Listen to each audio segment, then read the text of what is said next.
திரு TDS Ravichandran 2023 என்ன முடிவெடுத்தோம் அப்படின்றது மக்களுக்கு தெரியும் அப்படின்னு ஆர்பி உதயகுமார் சொல்கிறாரு. இதே போல் அண்ணாவையும் ஜெயலலிதா அவர்களை விமர்சித்ததால் கூட்டணி உடைந்ததை அவர் குறிப்பிடுறாரு. அதை நோக்கி தள்ளி இருக்கிறதா பாஜக?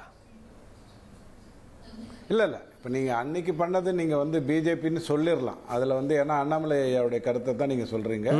ஒரே ஒரு பத்திரிகையில் கேட்கப்பட்ட 16 கேள்வியில் ஒரு கேள்விக்கு பதில் சொல்லும்போது அதை வைத்துக்கொண்டு அவர் ஜெயலலிதா அம்மாவை விமர்சித்தார்னு சொல்கிறீங்க, சொல்லிட்டு போங்க. ஆனால் இங்கே ஆர்எஸ்எஸ் அல்லது இந்து முன்னணி அப்படிங்கிற ஒரு மேட்டர் இருக்குது. ஸோ அதனால் கலகலக்க போவதில்லை, நல்லா கலந்து கொண்டு தான் போக போகுது. அதனால தான் இவங்களுக்கு பிரச்சனையே வருது. பிஜேபி அதிமுக கூட்டணி இல்லை அப்படின்னு பிரிஞ்ச போது இவங்க என்ன சொன்னாங்க, இல்லைங்க இவங்களுக்குள்ள அண்டர் கரண்ட் இருக்குங்க அப்படின்னாங்க. இப்போ சேர்ந்துருச்சு அப்படின்னு உடனே இல்லைங்க ஒட்டலைங்க ஏதோ பிரச்சனை இருக்குங்க அப்படின்றாங்க. ரெண்டுத்துக்கும் என்கிட்ட ஒரே ஒரு மாத்திரை தான் இருக்குது, பேராசிட்டமால், நான் சாப்பிட்டுக்கிறேன். இப்போ ரெண்டாவது கேள்வி, சார் திகாலேருந்து தான் திமுக வந்ததுங்கிறது எங்கள் எல்லாருக்கும் தெரியும். ஆனால் இங்கே நீங்கள் பிஜேபி அண்ட் அதிமுகன்னு ஒப்பிடும்போது காங்கிரஸ் அண்ட் திமுகன்னு தான் ஒப்பிடணுமே ஒழிய ஆர்எஸ்எஸ் அண்ட் பிஜேபி அண்ட் அதிமுகன்னு ஒப்பிடக்கூடாது. மூணாவது ஈவே ராமசாமி ஐயாவை அவர்கள் வெறுப்பேற்றிருக்காங்க, அதை நீங்கள் பொறுத்து கொண்டிருக்கிறீர்கள் அப்படின்னு சொல்கிறவங்களுக்கு 21ஆம் பக்கம்னா என்னன்னு தெரியும். பெரியாரை கேளுங்கள்ங்கிற புத்தகத்தை கருணாநிதி ஐயா அவர்கள் வெளியிட்ட போது கொடுத்த பொழுது அதில் வந்த கார்ட்டூன்களை தான் அந்த வீடியோவில் காட்டினாங்கிறது எல்லாருக்கும் தெரியும். இப்போது கருணாநிதி ஐயா காட்டிட்டாருங்கிறதுக்காக இன்னைக்கு இந்து முன்னணி காட்டணுமான்னு தயவு செஞ்சு கேட்காதீங்க. தவிர்த்திருக்கலாம்னா தவிர்த்திருக்கலாம். ஆனால் அவங்க தான் வந்த பாதையை சொல்கிறாங்க, என்ன மாதிரியான பாதையில் நாங்கள் வந்தோம், இன்னைக்கு ஒரு சமூக இதுக்குள்ளே கொண்டு வந்திருக்கோம் அப்படிங்கிற அடிப்படையில் பேசும்போது தான் கொண்டு வந்தாங்களே ஒரே அரசியல் அவங்க பேசலை. ரொம்ப முக்கியமான ஒரு விஷயம் என்னன்னா, நாளைக்கு நான் கேட்குறேன் 53 கட்சிகளை கூட்டாரு ஸ்டாலின் ஐயா. அப்போ 48 கட்சிகள் அதில் போச்சு. அதுக்கு முன்னாடி அதே மாதிரியே ஒரு அனைத்து கட்சி மாநாடு ஒன்று கூட்டம் ஒன்று போட்டாங்க, அதுக்கும் போச்சு. அங்கே நீட்டு எதிர்ப்பை ஆதரித்தாங்க அதிமுக. அதுக்காக பிஜேபி ஏதாவது வருத்தப்படுமா? அல்லது இடபிள்யூஎஸ் எதிர்த்தாங்க, அதுக்காக காங்கிரஸ் ஏதாவது வருத்தப்படுமா? அல்லது தேசிய கல்விக் கொள்கையில் தொடர்ந்து நடத்தப்படுகின்ற ஏழை மாணவர்கள் 3வது மொழியை படித்து விடவே கூடாது, படித்தா ஹிந்தி வந்துடும் பயமுறுத்துற அந்த கதைக்கு எல்லாரும் பயப்படுறாங்களே, நாங்கள் ஏதாவது பயப்படுறோமா? கிடையாது. கொள்கைங்கிறது வேற, சித்தாந்தம்ங்கிறது வேற. இங்க ரெண்டு விஷயம் நீங்க புரிஞ்சுக்கணும். சித்தாந்த தலைவர்கள் தான் சார் இழிவுபடுத்திட்டாங்கன்ற குற்றச்சாட்டு.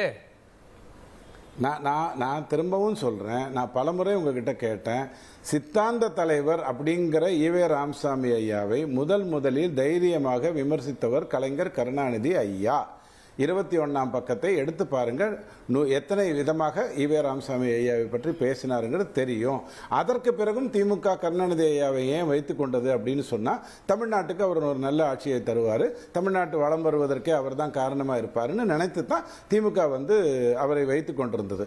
அந்த மாதிரியான விஷயத்தை நம்ம இங்கே கன்ஃபியூஸ் பண்ணிக்க வேண்டாம். ரொம்ப முக்கியம் என்னன்னா, கந்த சஷ்டி கவலத்தை கேவலப்படுத்திய ஒரு மனிதனை விட்டுவிட்டு அவர்களே முருகர் மாநாடு அப்படின்னு ஒன்று நடத்தி அதையும் அரசாங்க செலவில் ஸ்டாலின் ஐயா 10 கோடி ரூபாய் கொடுத்தாருன்னு சேகர்பாபு ஐயா தான் சொன்னார்.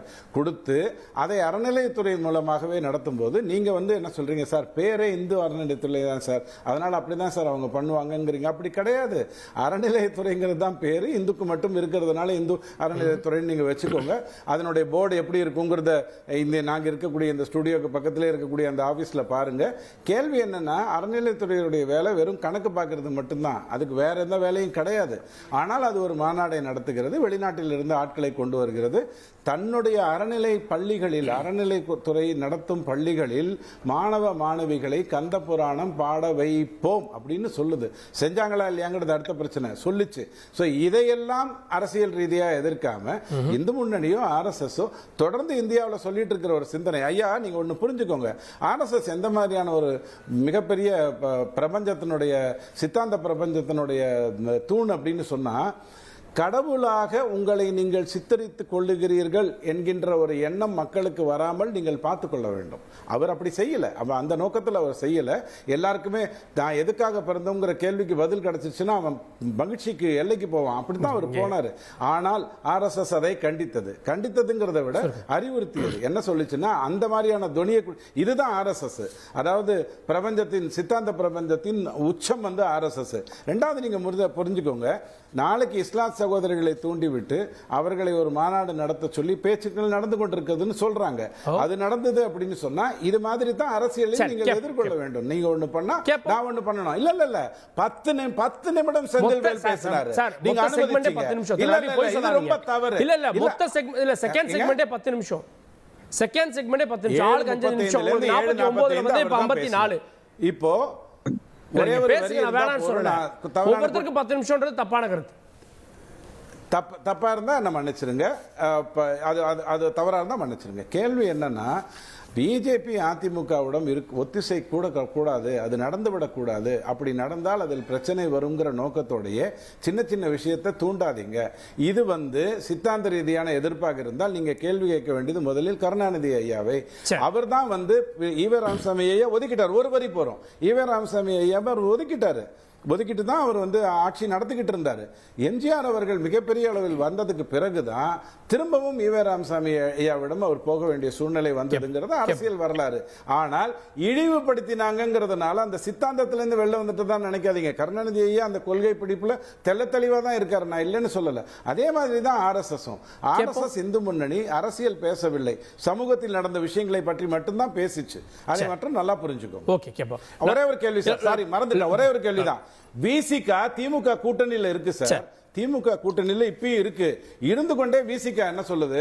பாருங்க, பாமகவை சேர்த்தீங்கன்னா உங்ககிட்ட வர மாட்டேன் யார்கிட்ட சொல்லுது? திமுக கிட்ட சொல்லுது. பாஜகவை சேர்க்காம இருந்தா உங்ககிட்ட வந்துருவேன் யார்கிட்ட சொல்லுது? அதிமுக கிட்டையும் விஜய் கிட்டையும் சொல்லுது. கூட்டணியில் இருந்து கொண்டே சொல்லுகிறது. தயவு செஞ்சு திரு கார்த்திகேயன், அன்று அதிமுக தலைவர்களை விமர்சித்தது அண்ணாமலை. அப்போ பாஜக ஒரு கவுண்ட் இருந்தது. ஆனால் இன்னைக்கு விமர்சித்திருப்பது இந்து முன்னணி. அதனால பாஜக அதிமுக உறவு விரிசல் அப்படின்னு சொல்லிட முடியுமா?